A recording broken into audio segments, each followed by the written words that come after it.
Pallas chipor iloni. Pallas chipor iloni bilan tanishamiz. Bolajonlar, dunyoda ilonlar juda ko'p, lekin ularning hammasi ham xavfli emas. Bugun biz O'zbekistonning eng noyob chiroyli ilonlaridan biri Pallas chipor iloni haqida bilib olamiz. Bu qanday ilon? Bu ilon o'zining tanasidagi chiroyli naqshlari, chipor hollari bilan ajralib turadi. Eng muhimi, u zaharli emas. U insonga zarar yetkazmaydi. Aksincha, tabiat uchun juda foydali.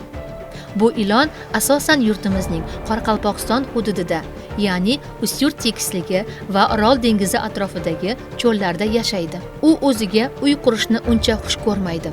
Shuning uchun ko'pincha qumsichqonlarning tayyor inida istiqomat qiladi. Pallas chipor iloni haqiqiy cho'l posboni hisoblanadi. U quyidagilarni yeydi: mayda sichqonlar va kalamushlar, qushlarning tuxumlari va kaltakesaklar bilan oziqlanadi. Bu ilonlar ba'zida o'z turidagi boshqa ilonlarni ham yeb qo'yishi mumkin. Bu tabiatda kannibalizm deb ataladi. Bahorda, ya'ni aprel oyida quyosh isiganda uyg'onib, inidan chiqadi. Yozda, iyun-iyul oyida ona ilon 4 tadan 16 gacha tuxum qo'yadi. Kuzning boshida esa tuxumlardan kichkina ilonchalar chiqib keladi. Afsuski, bu ilonlar dunyoda juda kam qolgan.